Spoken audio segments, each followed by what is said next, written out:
Ola, que tal? Son Miguel García e desde Bitnós dedícome á consultoría e á formación en privacidade digital e protección de datos. Con este vídeo pretendo facer unha introdución simples ao Regulamento Xeral de Protección de Datos, a norma europea que rexe os nosos dereitos e deberes nesta materia. Acho que, se conseguimos entender o fondo, o sentido que ten a norma, conseguiremos orientarnos moito mellor entre os múltiples casos que, no día a día, poden enfrentarnos a cuestións relacionadas coa protección de datos de carácter persoal. Eu gosto de comezar explicando que vivemos nun mundo cheo de cousas, algunhas das quais podemos posuir e utilizar libremente, mentres que outras están suxeitas a unha forte regulamentación estatal. Podemos afirmar, de feito, que cada vez máis cousas están suxeitas á regulamentación estatal. Fixádevos, cando o meu avó conduciu o seu primeiro carro, puido facelo sen ter o carné de conducir nen por o cinto de seguridade, e para que os vaqueiros do Far West compraran unha pistola, era necesario o mesmo que para comprar un par de zapatos. Eles viviron, a respeito destas cousas, un proceso de regulamentación semellante ao que nós estamos a viver a respeito dos datos de carácter persoal, que hai uns anos se podían posuir e tratar libremente, e que agora, cada vez máis, son obxecto de normas que pautan e limitan o seu uso. E, por suposto, impoñen sancións a quen non se adapta. Pero comecemos polo principio. Non ten sentido falarmos do código de circulación sin saber o que é un automóvil, e polo mesmo non ten sentido falar do RGPD sen termos antes ben claro o que é un dato persoal. Pola miña parte, quedaría máis do que satisfeito se, depois de ver este vídeo, puidesedes identificar claramente se o que tendes entre maos é ou non é un dato de carácter persoal, e, en caso afirmativo, puidesedes respondervos a vos mesmos se é lícito que o tratedes, e de que maneira é lícito tratalo. Entremos daquela en materia. De que estamos a falar? Que é exactamente un dato de carácter persoal? Segundo o RGPD, dato persoal é toda a información sobre unha persoa física identificada ou identificável. E atendede ben, porque todas e cada unha das palabras desta definición é importante. Toda a información, toda, non apenas o número da Seguridade Social ou o enderezo de correo electrónico. A cor do teu cabelo, a túa praia preferida, quen é o teu mellor amigo ou cuántas horas pasas ao día diante do computador son datos de carácter persoal. Sobre unha persoa física. Ollo con isto, porque os datos relativos a empresas ou a gatos non son datos de carácter persoal. Identificada ou identificável. Isto tamén é importante. Se eu fago un inquérito anónimo e rexistro o dato de que 63% das persoas entrevistadas fan a barbaridade de botar xelo ao licor café, non estou a tratar datos de carácter persoal. Pero se o dato que guardo é que o 100% dos habitantes da aldea de Oxén, no concello de Vilamarín, toman o licor sen xelo, entón ese sí que é un dato de carácter persoal, porque as persoas afectadas, aínda que non están identificadas, son identificáveis, e poderían, por exemplo, permitir que unha comercializadora de licor café, Aguado, escollese os meus veciños como target de unha campaña de captación de mercado. Vale. Pois agora que temos ben claro o que é un dato persoal, vamos a explicar a que nos referimos cando falamos de tratamento. É simple, xa veredes.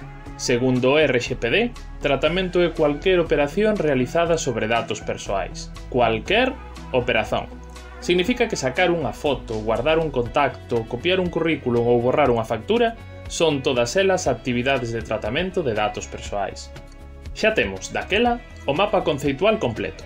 Exceptuando aquel tratamento que facemos para uso persoal ou doméstico, como cando apuntamos o teléfono da nosa nai na porta da neveira, o RGPD é aplicável a todo tratamento total ou parcialmente automatizado de datos persoais. Espera, daquela, se o fago todo a mao en papel como no século XX, estou libre da Axencia de Protección de Dados? Sí, pero non. O RGPD ten por obxecto fundamental aqueles datos que, por estaren en formato digital, son facilmente reproducíveis, armacenáveis e comunicáveis, pero non só. A normativa tamén se aplica a aqueles datos que, non estando digitalizados, teñen por obxectivo seren incorporados a un ficheiro, ou sexa, a unha base estruturada de datos. Así que os datos persoais anotados en papel antes de seren pasados á máquina tamén son obxecto do regulamento, e tamén aqueles ficheiros de antes, en papel de toda a vida.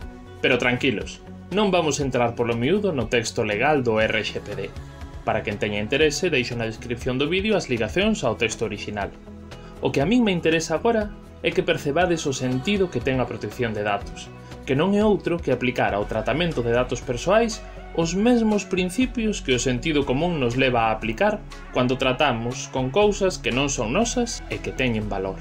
Se tivese que dar nunha única frase un consello en materia de protección de datos, diría o seguinte: trata os datos persoais dos teus clientes da mesma maneira que tratarías a súa casa, o seu carro ou o seu bebé se chos deixasen en custodia para que cuidases deles. Vouvos demostrar que todas e todos coñecedes perfeitamente os principios de tratamento de datos en que se basea o RGPD. Imaginade que necesitades utilizar o carro de un veciño. Quero pensar que, en principio, non o utilizaredes se non tendes o seu permiso para collelo. Un permiso que pode vir de que llo pedistes para esta ocasión e vos dixo que sí, ou de que tendes con el un acordo desde hai anos que vos permite utilizar as cousas do outro sen consultar. Mas en todo caso, un permiso que, cando estades ao volante dun carro que non é voso, vos distingue dun ladrón. Non sei vos, pero eu, cando lle pido o carro emprestado ao meu veciño, dígolle para que é que o vou usar. Dígolle se é para ir un momento á cidade ou para irme o fin de semana á praia, porque entendo que a súa resposta pode variar en función do uso que lle vai a dar eu ao carro. E teño claro que se lle pido para ir un momento ao súper, se depois o utilizo para ir facer trompos polas pistas, non estou obrando ben. Tamén temos claro que un empréstimo é un empréstimo.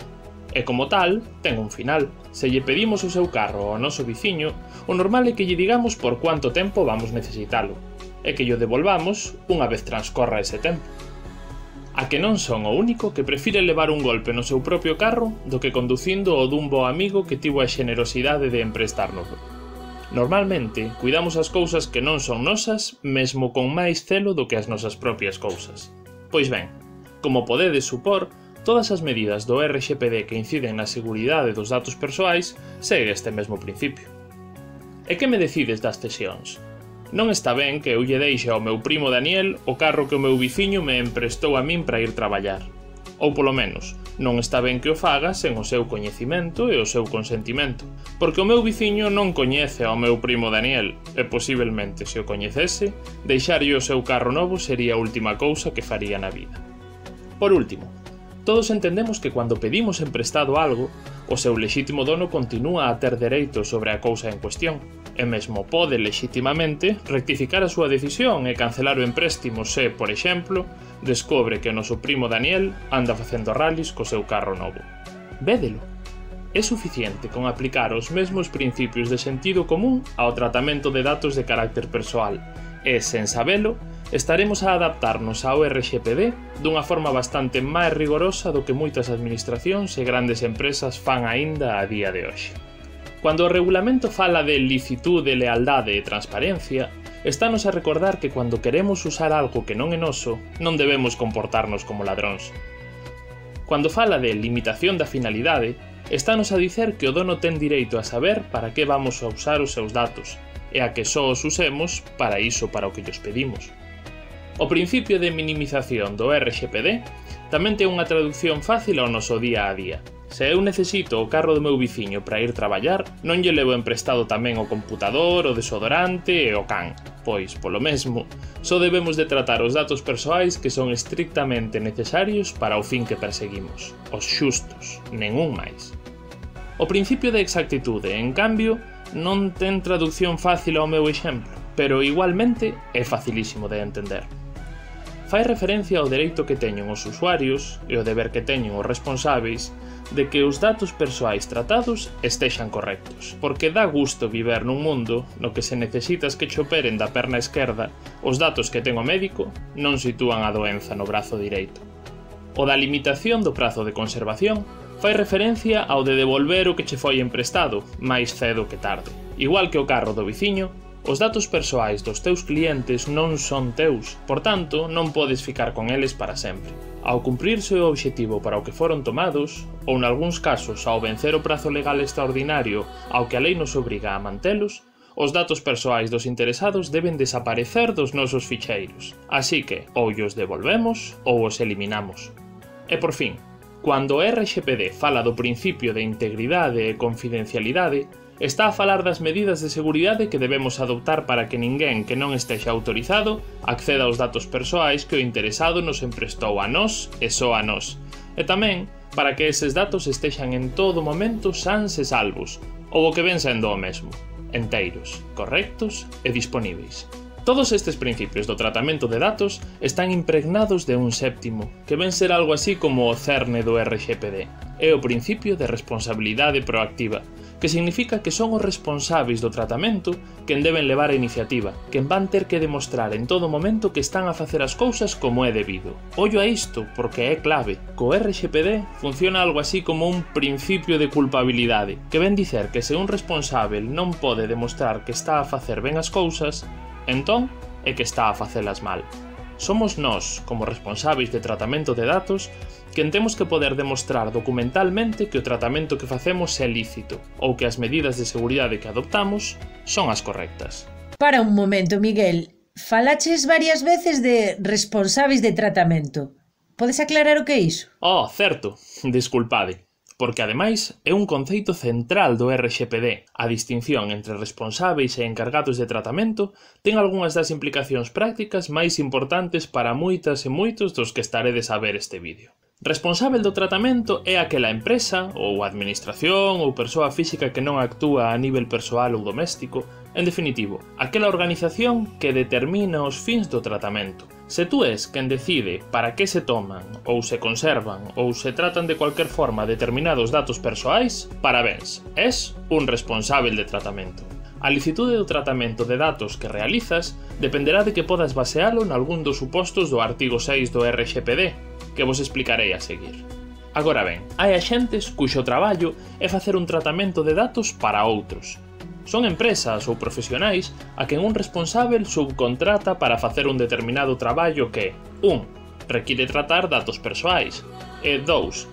Fai parte dos fins para os que o responsável trata eses datos persoais. O exemplo típico é unha empresa que trata os datos persoais dos seus empregados para xestionar a relación laboral que mantén con eles. Se esta empresa subcontrata os servicios dunha xestoría para levar o pagamento das nóminas, necesitará cederlle os datos persoais que os empregados lle deron previamente a ela. Neste caso, a empresa é responsável do tratamento, e a xestoría actúa como encargado do tratamento.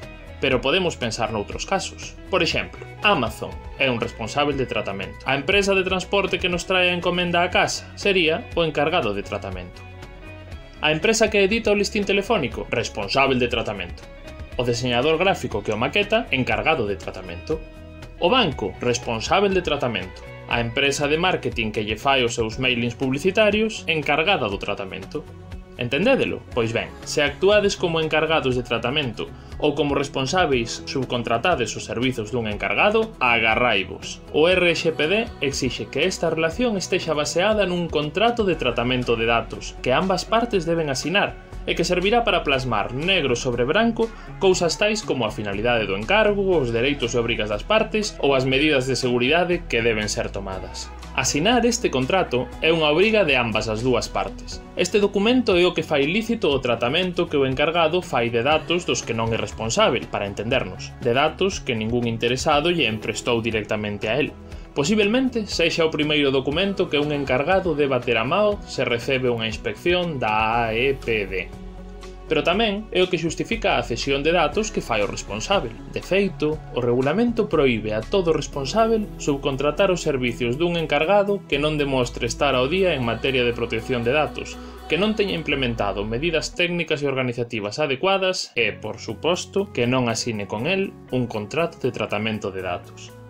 Vaya, xa vamos pola metade e aínda non falamos do famoso consentimento. Pero non é iso o máis importante da Lei de Protección de Datos? Sí, pero non tanto. Veña, vamos miralo. Falamos antes de que non podemos comportarnos como ladróns e coller sen permiso un carro que non é noso. Ou aplicado ao tema, que non podemos tratar datos persoais que non son nosos sen algo que nos autorice a facelo.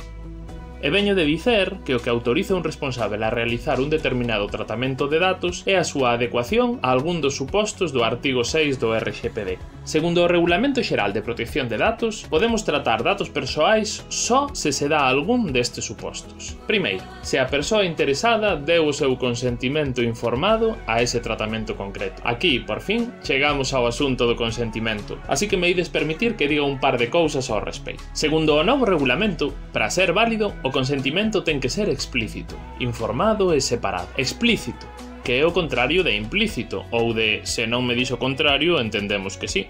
Significa que o consentimento ten que ser expresado mediante unha acción afirmativa do interesado, ou sexa, que o interesado ten que facer algo para dar o consentimento. Amigos, non vale iso de se vostede non recita as cantigas de Santa María nos próximos 10 minutos, entendemos que dá o seu consentimento a este tratamento de datos. Tampouco valen, por certo, eses formularios web cos campos de si acepto premarcados. Informado. Informado significa que o interesado, para dar un consentimento válido, ten que ter información sobre cuestións básicas como quen é o responsável do tratamento e como dirixirse a él, para que é que se van a utilizar os seus datos persoais, até cuando o responsável os pretende conservar, ou que dereitos ten como interesado, incluído o dereito a revocar en cualquier momento ese mismo consentimento. Separado significa que o consentimento non pode estar supeditado a outros consentimentos ou á prestación de un servicio para o que o tratamento non é necesario. E vou vos por un exemplo real. Uns amigos levaron durante o pasado verao os seus fillos a un campamento infantil. Pois ben, na propia ficha, a asinatura que autorizaba ás crianzas a participar no campamento autorizaba tamén os organizadores a tomar fotografías dos pequenos e subilas a unha páxina web e a unha conta de Facebook. Primeiro erro, non pode ser que para que os meus fillos participen nun campamento eu teña que consentir ese tratamento de datos, porque o segundo non é, desde ningún punto de vista, necesario para o primeiro. Segundo erro, subir as fotografías a unha web propia e a unha conta de Facebook son dous tipos de tratamento diferentes, fundamentalmente porque cando subimos unha fotografía a Facebook estamos a ceder datos persoais a unha terceira empresa, con todas as peculiaridades espeluznantes que ten Facebook. O caso é que eu, como interesado, teño que ter a posibilidade de consentir o primeiro e oporme ao segundo. Pero agora sí que ven algo gordo, así que agarraivos. O consentimento non é o único suposto no que podemos sustentar un tratamento de datos lícito. De feito, algún de vos deu algunha vez o seu consentimento para que a empresa para a que traballa guarde os seus datos persoais? Bon, pode que sí, pero que saibades, vos e os vosos xefes, que non é necesario. E isto é así porque outro suposto para que un tratamento de datos sexa lícito é que este sexa necesario para satisfacer un contrato do que o interesado é parte. E esta licitude exténdese ás medidas precontractuais, como por exemplo a elaboración dun orzamento. Con respecto a isto, deixádeme incidir en dúas cousas. A primeira é que un contrato é cualquier acordo libre entre partes que reparte dereitos e deberes. Non fai falta que o asinemos ante un notario, non fai falta, nen sequer, que estexa escrito. Cando chamamos ao fontaneiro para que veña a arranxarnos a cisterna, estamos establecendo con el un contrato verbal de prestación de servicios, que obriga a el a vir e facer un traballo e a nós a pagar ese traballo con diñeiro. É por iso que, cando nos pide o enderezo para vir, o fontaneiro non necesita que lle deamos o noso consentimento para apuntalo no telemóvil. A segunda é que este suposto fai legal o tratamento de datos que sexa necesario para satisfacer o contrato, pero só o que sexa estrictamente necesario para iso. Ou sexa, que o contrato verbal que establezo por teléfono co fontaneiro autorízao para tomar, guardar e consultar o meu enderezo, porque se non o fai, non pode vir a rexarme a cisterna, pero non o autoriza para enviarme a casa publicidades sobre bañeiras con hidromasaxe. Temos aínda máis un suposto que lexitima a un responsável para tratar datos de carácter persoal, o seu interese lexítimo. Como? Tanta cousa para que ao final eu poda tratar os teus datos alegando que me interesa de forma lexítima? A ver, calma. É verdade que iso do interese lexítimo non queda nada claro que é o que ven sendo, e que este suposto ten toda a traza de ir converterse nun caixón de xastre no que basear todo o tratamento que non entre nos supostos anteriores. Mais tamén é certo que o propio regulamento na súa introducción e tamén a interpretación das diferentes autoridades de control deixan bastante claro o que entra aquí e o que non entra. Un exemplo, que sempre axuda. Se un supermercado ten instalado un sistema de videovigilancia, está a tratar datos persoais de todos os clientes que entran, porque as imaxes son datos persoais. Agora ben, o supermercado non solicita para isto a autorización dos clientes, nen ese tratamento é necesario para satisfacer ningún contrato. Como legitimar entón ese tratamento? É en casos como estes que o RGPD entende que a empresa ten un interese lexítimo en protexer as súas instalacións, e que ese interese o lexitima a montar un sistema de videovigilancia con todo o que isto supón. Estes tres supostos, en definitivo, son os que habitualmente teremos que tentar encaixar o noso tratamento de datos persoais, se é que somos responsáveis de tratamento. Hai un cuarto, que afecta máis ben a autoridades públicas ou servicios de emerxencias e que ven garantir que se sofremos un infarto e conseguimos chamar unha ambulancia, esta poda vir á nosa casa sen recabar antes o noso consentimento expreso. Que un responsável non teña sempre a obriga de obter o consentimento do interesado non significa que este non teña dereitos, e que a empresa non teña obrigas para con el. O RGPD vai máis ben xusto do contrario, de garantir e reforzar os dereitos que as persoas temos sobre os nosos datos persoais. E digo así, en primeira persoa, porque isto que cando ollamos da óptica dunha empresa responsável de tratamento parece un engorro, se o miramos da óptica dos cidadáns e cidadás que todos somos, é unha maravilla. Deixo-vos aquí a lista dos famosos dereitos de acceso, rectificación, supresión, limitación, oposición e portabilidade que consagra o Regulamento Xeral de Protección de Datos, e que non necesitan moita máis explicación que unha leitura, porque se explican bastante ben por sí sós.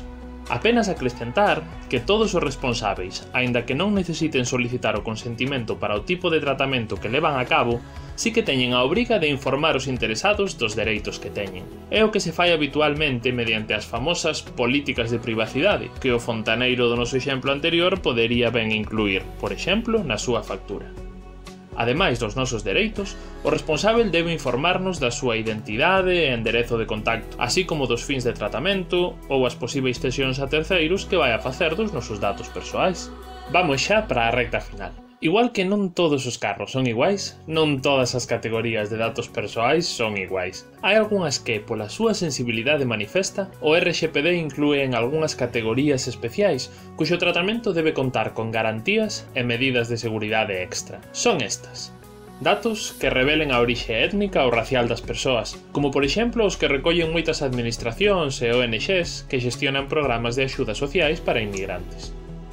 Datos que revelen opinións políticas, como por exemplo as actas internas de organización de carácter político, ou mesmo os arquivos de cartas ao director de moitos medios de comunicación. Datos relativos ás conviccións relixiosas ou filosóficas, como por exemplo os datos que rexistran os centros de ensino sobre os alumnos que cursan relixión católica, escollen ética ou solicitan relixión de outra confesión. Datos que revelen a afiliación sindical das persoas, como os que guardan as propias organizacións sindicais.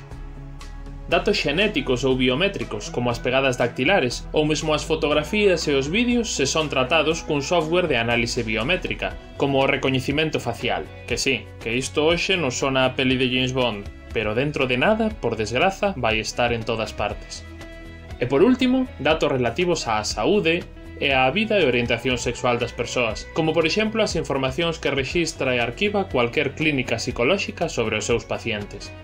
Pois ben, por regra xeral, todo dato pertencente a algunha destas categorías non pode ser tratado se non é co consentimento expreso e informado dos interesados, e require por parte do responsável a adopción de medidas de seguridade extraordinarias, como a pseudonimización, o cifrado e o borrado seguro. O tratamento destes datos exixe, ademais, que o responsável ou o encargado leven un rexistro de actividades de tratamento, un documento interno no que ficarán rexistradas cousas tais como as operacións de tratamento ou as medidas de seguridade que aplicamos sobre estes datos. Na descripción do vídeo deixovos un modelo de plantilla que podedes utilizar se ben porque tratades datos pertencentes a categorías especiais ou ben porque o tratamento de datos é para vos unha actividade non ocasional, estades obrigados polo RGPD a levar un rexistro de actividades de tratamento.